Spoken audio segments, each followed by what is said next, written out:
Bonjour, bonjour. Bonjour, cette semaine on vous emmène en Géorgie.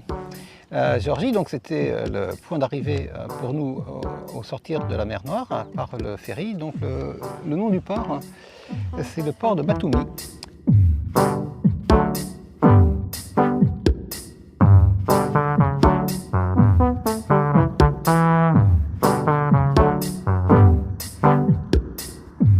On a découvert cette ville très rapidement, à vrai dire, dès les formalités du port terminées. On a pris la route et on s'est empressé d'abord de sortir du port, de faire le nécessaire, prendre un petit peu d'essence, tirer un petit peu d'argent. Et c'était l'heure de midi, donc on s'est dit qu'on allait quand même casser une petite croûte. Et pour nous, on ne savait pas trop comment se diriger. On voyait qu'on allait bientôt sortir de la ville si on suivait le GPS. Et donc on s'est engagé dans un quartier populaire, en fait, une sorte de zone où il y avait d'assez hauts immeubles. Ce qu'on pourrait dire des HLM, c'est beaucoup dire, il n'y a pas de notion d'HLM là-bas, enfin des quartiers d'habitation. Et ça a été là notre premier contact avec la population géorgienne. Contact plutôt agréable, les gens étaient souriants. On a cherché à manger quelque chose dans un fast-food. Ouais, les gens étaient vraiment très très gentils dans cette ville, je précise. On attendait que notre repas soit prêt. On était dans Oscar et il y a une petite dame qui avait une boutique juste en face, qui est venue discuter avec nous 2 ou 3 fois et qui a fini par nous apporter en cadeau des mugs de la Géorgie, et elle est revenue une autre fois pour nous apporter un gâteau. C'était vraiment adorable. On s'est rendu compte aussi qu'on avait un petit peu de mal à comprendre ce qui était inscrit, puisque l'alphabet géorgien est tout différent de l'alphabet latin. On a très peu de mots, de racines en commun, pardon. On n'en a aucun. On n'en a pratiquement aucun. Donc, très peu, c'est aucun. C'est pas le même alphabet, pas la même structure de langue. Donc on était un peu perdus, mais tout se passait donc très bien. On a repris la route rapidement parce qu'on voulait aller jusqu'à Tbilissi, la capitale, dans la journée, ce qui supposait pas mal d'heures de route. Et l'autoroute au départ de Batumi était une bonne autoroute, bien roulante. Et puis la situation s'est dégradée assez progressivement. D'ailleurs, on était prévenus par Google Maps qui nous disait qu'on allait mettre un temps assez important pour rejoindre Tbilissi, ce qui ne correspondait pas à la logique kilométrique. Et puis on s'est rendu compte que le temps restant ne diminuait pratiquement pas et que des embouteillages étaient signalés allant grandissant, et ça s'est trouvé tout à fait conforté par ce qu'on a vu. On était le week-end de Pâques, le lundi de Pâques, et tous les gens rentraient de week-end et c'était vraiment très impressionnant. Et là, on a eu tout de suite le premier contact avec la conduite géorgienne. Donc les gens qui doublent à droite, les gens qui nous frôlent, mais vraiment, hein, on croyait à chaque instant qu'ils allaient nous bigner Oscar. Et puis il n'y a qu'à regarder leurs voitures, elles sont toutes abîmées. Enfin, 90% de leurs voitures sont scotchées, le pare-brise est scotché, les ailes sont enfoncées. Et puis sinon, qu'est-ce qu'on a pu faire? Prendre notre mal en patience, tout simplement. Et puis arriver de nuit à Tbilissi. On a trouvé un spot pour dormir et dès le lendemain, nous sommes allés faire la demande de nos visas pour pouvoir passer en Russie ensuite, parce qu'on savait qu'il y avait un petit délai. Mais ça fera l'objet de la prochaine vidéo, puisque ça concerne en gros la Russie. Donc on va passer sur toutes ces formalités. Et une fois qu'on avait fait ça, on est allé visiter le vieux Tbilissi. Voici l'envers du décor dès qu'on quitte les avenues centrales. Voilà. No comment. Je pense que c'est pour des raisons de sécurité qu'ils ont fermé la rue, qui se menace de s'effondrer. Ah oui. C'est le vieux quartier en même temps. Le quartier de la vieille ville, et c'était vraiment joli. Oui, c'est un quartier qui est quand même fréquenté par beaucoup de touristes internationaux. On s'est rendu compte que Tbilissi est une ville qui cherche à se présenter comme une ville progressiste dans un pays qui cherche à se présenter aussi comme un pays progressiste, pas tant au niveau des mœurs qu'au niveau presque géopolitique, c'est-à-dire que la Géorgie veut jouer la carte européenne Oh oui, ça, contre c'est l'Asie, important. contre la Russie aussi. Et donc c'est un pays qui est un peu à part, hein, puisque la Géorgie se situe donc au sud du Caucase. Et donc tout laisse à penser qu'au plan géographique, on est à l'extérieur de l'Europe. Sauf que politiquement, culturellement, religieusement, la Géorgie veut se rattacher à l'Europe. Alors la Géorgie, j'imagine qu'il y a plusieurs tendances, mais sans doute une bonne partie de la population géorgienne et ça crée donc des tensions avec les grands voisins et notamment avec la Russie, puisqu'une partie de la Géorgie enfin, du territoire qui correspond à ce que vous voyez comme la Géorgie apparaître sur les cartes de géographie, une partie est occupée par les Russes. Et donc ce sont des partis qui sont en train plus ou moins de s'autonomiser, mais avec des intérêts russes derrière. Donc tout ça dessine une image un peu complexe de la ville. Mais c'est vrai qu'en plus, nous, on y était en pleine manifestation, hein.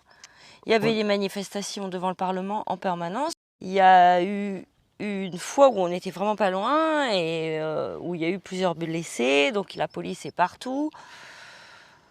Mais dans l'ensemble, les tensions sont moins visibles entre la police et la population que l'expression populaire d'une volonté de rejoindre l'Europe, parce que ce qu'on voit vraiment partout, c'est des drapeaux de l'Union européenne, des inscriptions Georgia belongs to Europe, et ce genre de choses. Et ça se reflète en partie dans la ville. Parce que ce qu'on voit dans la ville, ce sont alors des édifices, mais ça on le retrouvera au-delà de Tbilissi, partout dans le pays, il y a beaucoup de monastères et beaucoup d'églises chrétiennes orthodoxes, mais aussi des bâtiments qui sont des bâtiments très imposants, de style un peu soviétique pour ainsi dire, avec notamment beaucoup de statues. Et ce qu'on voit aussi dans le vieux Tbilissi, ce sont des bicoques, des maisons en bois, un certain charme. Il n'y a pas vraiment d'unité architecturale, hein. Ça part un peu dans tous les sens.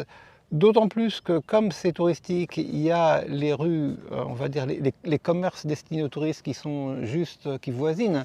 Donc tout ça est un peu hétéroclite, mais confirme l'idée qu'on est dans une sorte de territoire un peu intermédiaire, un peu complexe, multiforme. Et on ne peut pas dire qu'on a trouvé ça absolument fantastique, on n'a pas trouvé ça laid non plus. On a photographié par petites touches, on a filmé par petites touches, parce que c'est que comme ça qu'on pouvait approcher le pays finalement, par petites touches, qui étaient chacune qui apportait sa contribution au tableau. Et Tbilissi est aussi une ville qui est entourée de montagnes. Et donc sur les hauteurs avoisinantes, on voit alors d'abord des zones pavillonnaires ou résidentielles un peu haut de gamme, et on voit aussi souvent des croix illuminées, des édifices dans les hauteurs.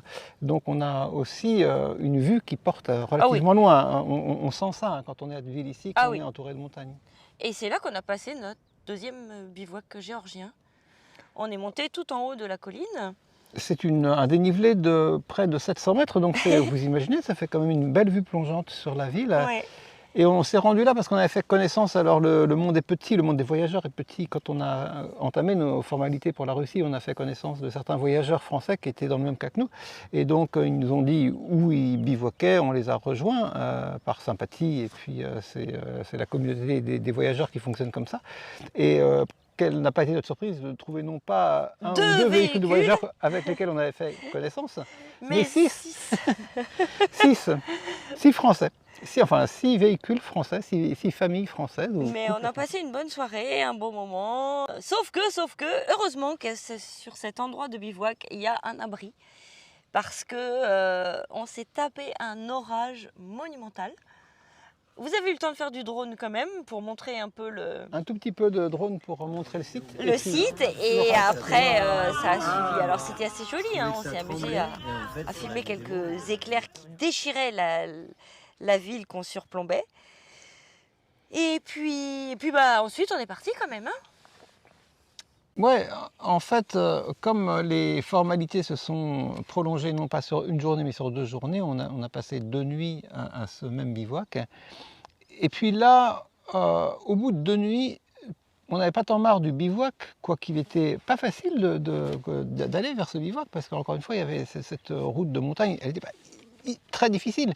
Mais c'était un peu fatigant pour Oscar de monter et descendre tous les jours. Surtout descendre d'ailleurs. Et puis c'était plus encore fatigant là pour le conducteur, c'est-à-dire moi, de traverser la ville de Tbilissi. Parce Ah que oui, là, mais t'as raison de il y le avait- dire, j'allais oublier, mais mon Dieu, mais tout le monde vous le dira. C'est horrible, C'est assez dur de circuler à Tbilissi. c'est horrible. Euh, C'est embouteillage sur embouteillage, des gens, encore une fois, qui doublent à droite, à gauche. C'est... Bah, c'est pas infaisable, mais disons qu'il faut rester concentré. On savait de toute façon qu'on avait une dizaine de jours à tuer parce qu'on est arrivé le 20 à 18, 19, 20. Le 21, on était à demander nos visas. Et Et le 22 encore. pas de chance, c'était les vacances de Pâques. L'ambassade était fermée et on devait les récupérer le 6 mai. Donc on a décidé d'aller dans le sud parce qu'on avait la météo contre nous et donc on n'avait pas le choix si on voulait une fenêtre de beau temps. Et pour aller dans le sud, dans le parc du sud, dans une certaine partie, il fallait demander un visa, un permis. Donc nous sommes allés demander un permis et en traversant la ville, on entend la police qui crie dans leur mégaphone comme ils font quand ils arrêtent les gens. Donc bah oui, donc je regarde, machin. Puis au bout d'un moment, on s'est dit mais quand même, c'est peut-être pour nous quoi. Donc on s'est garé et là on s'est fait arrêter. Ils nous ont dit qu'on allait avoir une amende parce qu'on n'avait pas d'assurance. Et on avait une assurance, on a pris une assurance en France. Et ils nous ont dit que non, c'était pas vrai, qu'on n'avait pas d'assurance. Et c'était très désagréable. C'était un jeune qui n'était pas du tout sympa. Manu est descendu, il a discuté avec son coéquipier qui lui était un peu plus gentil. Et on a montré nos assurances, ils ne voulaient rien entendre et ils ont fini par nous dire d'y aller. Et on est remonté au bivouac et au bivouac tout le monde nous a dit ah bah de toute façon c'est le lot de tous les touristes, vous allez voir quand on va passer à la frontière, tout le monde se retrouve avec un tas d'amendes et on ne sait pas trop d'où ça vient mais de toute façon ils ne vous laisseront pas si vous avez eu une amende à payer.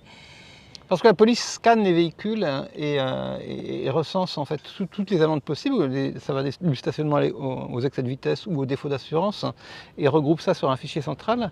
Et il faut payer avant de quitter le pays. Donc c'est normalement rappelé à la police des frontières. Donc nous on ne savait pas très bien tout ça. On a découvert surtout que les Géorgiens parlaient mal l'anglais et qu'on avait des grosses difficultés à se faire comprendre puisqu'on n'avait pas le même alphabet. Et que donc ils parlent mal anglais, ok, mais ils font pas le moindre effort. C'est-à-dire qu'ils nous demandent de parler en géorgien et quand on leur dit qu'on peut pas, on se fait envoyer bouler, Manu. Oui, c'est ça. Enfin, il y a une difficulté du tout, de communication. Le russe, il pourrait le parler, nous on ne le parle pas, c'est notre faute. Donc bref, on avait une difficulté de compréhension à la fois du système de droit, du système de conduite. Cependant, on n'a plus jamais été contrôlé ensuite. Et on n'a pas eu d'amende à la sortie. Voilà, spoiler. On n'a pas eu d'amende à la sortie à ce sujet-là. C'est juste que c'était une illustration d'une certaine difficulté qu'on avait à vivre sereinement la vie à Tbilissi. On avait envie de partir après que toutes nos formalités avaient été remplies. Et donc pour des raisons climatiques, on est parti, ou météorologiques, on est parti vers le sud. On ne s'est pas éloigné de beaucoup, on est allé à Rostavi déjà. Rostavi, c'est un tout petit peu au sud, mais on a vraiment respiré, il y avait déjà beaucoup plus d'espace. La ville était plus petite, les gens étaient plus gentils. Il y avait un fleuve qui n'était pas loin, on est allé se déjeuner près du fleuve. Et donc on s'est dit, waouh, ça y est, on peut vraiment se poser. On est maintenant en attente de la suite du programme qui sera défini par l'obtention de notre visa de transit pour la Russie. On a en gros quartier libre. Et ce quartier libre, on a commencé à le mettre à profit en allant visiter une zone semi-désertique qui est encore au sud de Roustavi. Là, on se rapproche beaucoup de la frontière de l'Azerbaïdjan et de l'Arménie, puisqu'on est en fait pas loin des trois pays. Et puis, il y a là une curiosité géologique, des montagnes colorées, comme on trouve d'ailleurs dans beaucoup de pays du monde, on le sait maintenant, qui s'appellent ou bien Colored Mountains ou bien Red Mountains, les montagnes rouges ou colorées. Et on voulait se rapprocher de cet endroit, puisqu'on savait qu'on avait au moins une journée de beau temps pour voir les belles couleurs. Et là, on est rentré dans un autre voyage quand même qui était beaucoup plus plaisant parce qu'on a retrouvé d'abord un peu des steppes avec des animaux qui pâturaient tout autour de nous. On a vu quelques monastères perchés, on a pu se rapprocher. On avait aussi une logique de piste qui était plaisante parce que c'était des pistes qui étaient un tout petit peu difficiles, mais pas trop quand même. C'était juste bien à notre niveau. Ouais. Merci Untravela. Non, c'est vrai, parce que le livre, il était en permanence sur nos genoux. Enfin, le niveau de difficulté était parfait. Quand il nous disait que ça allait être trop difficile, ne n'essayez pas. Quand c'était pour nous, c'était vraiment, vraiment bien. Donc on était contents. Et puis surtout, on était tous les deux. Ouais, on a complètement changé de genre. Après le genre ultra-urbain de Tbilissi, on était dans un genre très, très nature. Et puis on a vu ces montagnes colorées dans de très bonnes conditions. On est arrivé après un contournement de montagnes qui était infranchissable. On est arrivé près d'un lac. Et puis on a pu, comme on était tout seul, choisir parmi plusieurs points de bivouac magnifiques au bord de ce lac. Et de là, faire une petite marche, randonnée, pour trouver les points de vue sur les montagnes colorées qu'on pouvait voir de justesse en se penchant presque un peu à l'œil nu et qu'on a aussi beaucoup mieux vu avec le drone. Et bien sûr, on a fait ça au coucher du soleil pour avoir le meilleur éclairage. Oui, ok. C'est aussi parce qu'on est arrivé à ce moment-là. Hein. Bah, c'est normal, hein. Les deux vont de pair. Hein. Ah. C'était pas par hasard. Hein. Ah. Non, non, non. Donc après ce bivouac et ces très belles vues de ces montagnes colorées, ça y est, on était un petit peu ragaillardi, on était content d'être là. On peut dire peut-être un mot de ce qu'on avait fait la veille, quand même, l'approche de ce petit monastère qui était en hauteur, près d'une mare aux grenouilles, qui nous avait bien plu aussi. En fait, c'était un peu la mise en bouche et aussi les premières occasions d'utiliser le drone. Donc tout ça, en fait, ça se tient en quelques dizaines de kilomètres, c'était un peu le même ensemble. Et c'est vrai, on est quand même monté avec Oscar sur ce... C'était un peu difficile quand même. Ouais. Et puis alors là, bah, on était contents, c'était presque les premiers animaux qu'on voyait, mais c'était des grenouilles. Mais bon, on s'est amusé à faire quelques photos, quelques plans de grenouilles, parce qu'il y avait un mâle qui faisait sa cour et qui gonflait ses joues. On avait quelques chèvres aussi avec nous. Quelques chèvres, voilà, et puis... Et le lendemain matin, après la soirée donc aux montagnes colorées, on est cette fois, on a rejoint un premier petit village. On avait le choix de repasser par la route ou bien de tenter notre chance par la piste. On a préféré prendre la piste, donc un bon niveau de difficulté pour nous, plusieurs heures de solitude absolue et quelques petites difficultés, mais justement ça fait partie du voyage, on est content finalement d'avoir des difficultés. Une un peu plus difficile que les autres. Ouais. On s'est un peu planté dans un gué de rivière, un gué à sac. Quand on a dormi près des montagnes colorées, le matin, on a vu un véhicule de touristes. Donc il y avait la guide avec plein de touristes avec des nationalités différentes. Donc on était en train de prendre nos petits déj. Donc ils sont venus, on a discuté. Et ensuite on s'est trouvé face à une difficulté. Est-ce qu'on allait passer ou est-ce qu'on n'allait pas passer? Il fallait descendre. Il y avait un gué et une grosse montée. Mais on avait déjà circulé sur la piste depuis 1 ou 2 heures, je crois, donc ça supposait, enfin faire marche arrière supposait de tout refaire en marche arrière, alors qu'on avait déjà passé des difficultés pour rejoindre la route. Bon, bref, on était fortement incité à aller de l'avant. J'étais dubitatif et j'avais raison, mais je pensais pouvoir le faire de justesse. Et puis je ne l'ai pas fait de justesse. Il s'est tanké au fond. C'était pas loin. Et là, je me suis dit, non, mais on va rester combien de temps? Parce que quand je vous dis qu'il n'y avait personne, c'est qu'il n'y avait personne. Hein. J'avais encore le choix de faire demi-tour dans le gué. Mais... Si, dans le gué, je pouvais faire demi-tour et repartir. On ne serait pas remonté. Ah, si. Bon, on ne saura jamais. Tout à coup, qu'est-ce qu'on voit arriver? Le fameux véhicule de touristes. Et là, ça a pris 2 secondes parce qu'ils nous ont dit, vous avez une corde? Oui, bon, on a l'habitude parce que dès qu'il y a des véhicules, c'est là qu'ils se tankent. On a sorti notre corde kinétique et je sais pas, 3 minutes après, Manu était de l'autre côté. C'était très très facile. Ils étaient contents de nous aider et nous on était contents de sortir. On s'est très bien coordonné avec le chauffeur. Ouais, c'était super. Je veux dire, j'avais la corde kinétique prête, le crochet à l'avant, à l'arrière, c'est bon, t'y vas, j'y vais. Je te laisse la place pour passer aussi parce que dans la rivière, il n'y a pas beaucoup de place. Alors je me suis un petit peu éloigné pour lui laisser la place de passer devant. Il est passé devant et ça s'est passé très bien. Et en plus, comme ils ont sympathisé avec nous à cette occasion, ils nous ont donné les indications pour la suite de l'opération.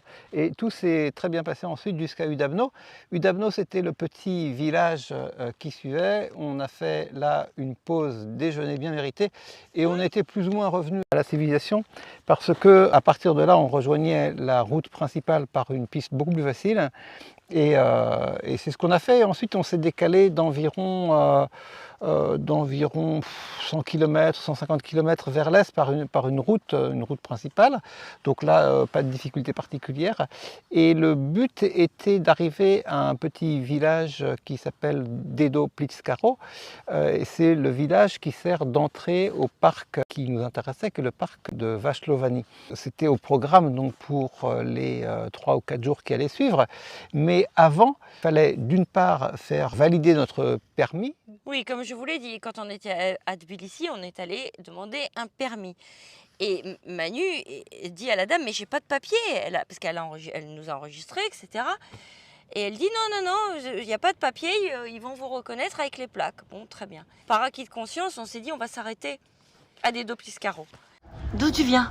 Je viens d'un endroit où on a cru qu'on aurait une mauvaise surprise, on a une bonne surprise. La mauvaise surprise, c'est que c'était fermé. Mais il était 17h10 et le bureau fermé à 17h. Contre 18h indiqué sur Google par erreur. La bonne surprise, c'est qu'apparemment, l'enregistrement qu'on a fait à Tbilissi serait suffisant. Un monsieur qui est venu nous parler en géorgien et il a appelé sa collègue, qui était une dame fort gentille, qui nous a dit il faut revenir demain matin à 9h. Alors Manu dit ah bon, j'avais pas compris ça parce que j'ai demandé mon permis à Tbilissi. Ah bon, vous avez demandé votre permis? Alors il n'y a aucun souci, vous pouvez y aller, c'est pas la peine de revenir demain matin. Mais j'y crois pas en fait. À bien y réfléchir, j'y crois pas. Super, génial. Bon, alors du coup, on peut aller déjà à Vashlovany. Alors on s'engage sur la route de Vashlovany, mais en fait, en cours de route, on regarde aussi les points d'intérêt. Et puis il y avait un objet touristique un peu étrange qui était un immense aéroport militaire abandonné. Aérodrome. Et un endroit où étaient stockés autrefois des bombardiers russes. Alors ça nous intriguait un petit peu. Attends. Oui, stocker des bombardiers russes, mais tu peux stocker 2 ou 3 bombardiers russes. Ah oui, là, mais ils en stockaient combien? Oh, une trentaine. Hein. Mais des gros. Hein. Ouais. Et donc on était dans l'hésitation d'aller le soir même à cet endroit-là ou d'aller directement vers Vashlovany. Et on est allé à cet endroit. Cet endroit est tout à fait singulier et vraiment vaut le coup d'œil. On l'a vu là aussi en fin de journée avec un bel éclairage. Quoique davantage de nuages. C'est étonnant. C'est étrange parce que c'est surtout complètement C'est très bien désert. pour les gens qui veulent faire de l'urbex. L'urbex, donc c'est quelque chose c'est un mot qu'on a découvert que je ne connaissais pas jusqu'à ce qu'on rencontre nos amis l'autre jour. J'ai dit mais c'est quoi? C'est la visite de bâtiments désaffectés, si possible des bâtiments un peu lugubres et industriels. Voilà. Et il y a de quoi faire hein. En Géorgie, il y a des centaines de bâtiments abandonnés parce que ça c'est le reste de la période de la période soviétique. Ces bâtiments, ils construisaient énormément avec du fer et du béton, et partout il y a des structures en métallique, et du béton armé, il n'y a pas des autre dalles. chose que de l'urbex, hein, parce que tout est dans un état. Et ce qui manque complètement, c'est le second œuvre qui a complètement disparu, les toits qui se sont parfois effondrés, mais toutes les structures en béton restent. Et donc parmi elles, cet aérodrome est vraiment immense. Moi, j'aime pas l'urbex, hein, je trouve ça glauque, ça me met mal à l'aise. Mais ça, c'est joli. Mais parce que d'abord, ça s'étend sur des kilomètres carrés, il n'y a personne à la ronde, donc c'est très étrange. Il n'y a pas non plus d'ailleurs de touristes, il y a 1 ou 2 touristes qui viennent comme ça parce que c'est référencé comme lieu singulier, mais il faut venir de très loin déjà, donc en gros il n'y a personne quoi. Sur des kilomètres carrés, je ne mens pas, je pense qu'il y a plusieurs kilomètres de pistes et il y a des dizaines de hangars, donc en première approche il y en a au moins une trentaine, peut-être plus quelques autres bâtiments qui étaient des casernements, je pense, qui servaient à héberger les soldats et les techniciens qui étaient là. Et chaque hangar est en soi très grand. Quand on peut jeter un coup d'œil à l'intérieur, on voit que... Alors c'est interdit de rentrer. Hein. Olivier et Victor le disent bien dans leur livre, c'est interdit de rentrer. Mais nous avons dormi à un endroit où devant et derrière, les portes étaient entrouvertes, donc on pouvait regarder. Donc on a regardé et c'est gigantesque. Ouais, et puis il y a aussi des parties latérales, des sortes probablement de logements un peu techniques. Dans les autres, quand il y a des portes qui sont fermées, c'est vrai que c'est des locaux qui maintenant servent aux agriculteurs, ils mettent leurs engins dedans. Donc on peut passer d'un hangar à l'autre, ils sont presque tous identiques, donc on ne sait pas vraiment devant lequel on va dormir, et puis on en choisit un presque au hasard. Voilà, donc finalement, on pensait juste visiter, puis on y restait pour la nuit, et vraiment sans aucun regret. Et Et que le lendemain matin, on s'est engagé vers le parc de Vachelovany à proprement parler. Là, on se servait beaucoup du guide de Untravela qui nous décrivait une piste alléchante et qu'on a pratiquement suivi à la lettre. Mais voilà, Vachelovany, c'est pour la semaine prochaine. À bientôt, à la semaine prochaine. Bonne Bye. semaine. Ciao, ciao.